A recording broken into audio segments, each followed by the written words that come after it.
A large police response last night on Park Avenue in West New York, as gunshots were fired on the night of the cold moon following the winter solstice. According to the Hudson County Prosecutor's Office, their homicide task force handles all death investigations in the county. Quote, 2 males were shot. 1 male was fatally shot, and the other is being treated for non-life-threatening injuries. It happened around 11 p.m. at 6038 Park Avenue. Neighborhood residents say they believe there was a pre-Christmas party going on. The owner of this bodega said before he closed, prior to the shooting, several teenagers came into his store to purchase treats and crossed the street to enter the building. Reached by telephone, the owner of the building, who said he was out of town, also said he was told there was a party in the first floor apartment.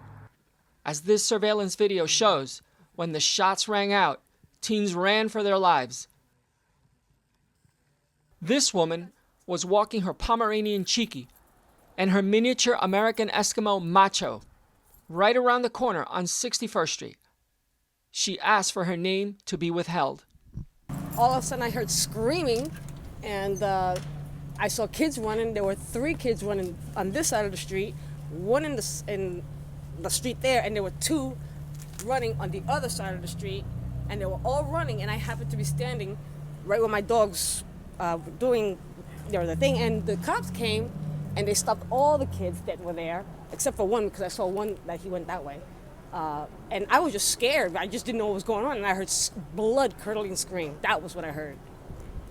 What did you do? What was your reaction? Did you feel? I was scared. I was scared out of my mind because I just happened to come outside with my dogs, and all of a sudden I hear screaming, and all these kids, 3 coming exactly my way. I didn't know what was going on. I didn't even know. When I heard, then I heard somebody saying, somebody got shot.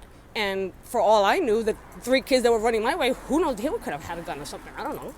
And as soon as the cops came down, all of a sudden I heard them say, slow down, walk normal. But then the cops stopped them right away and said, stop and put your hands up. Just up the block, Michael Pereira was in his apartment getting ready for bed. Next thing you know, you just hear a big gunshot and then a bunch of people screaming. So I wasn't going to go outside, but I looked out my window and I heard commotion going on. Then next thing you know, you just hear a bunch of kids running, saying the police are coming.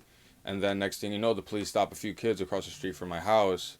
But then they just kept pursuing. They let those kids go because they had nothing on them, I'm assuming. And then they just kept it moving on the search for the homicide. This afternoon, all that remained at the scene was this candlelight memorial.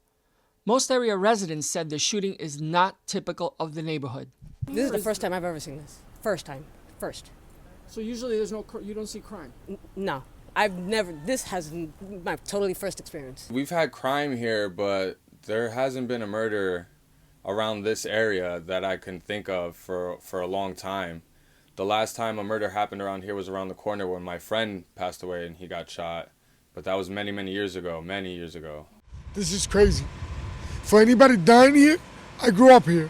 We grew up here, and I grew up with most of the cops here know me because we grew up together, and they're cops now from high school. Okay? Do you feel there's more crime now than there used to be? It's worse. It got worse. The prosecutor's office has not released the name of the shooting victim and have not said if there's any arrest. Reporting from West New York, Cesar Darius.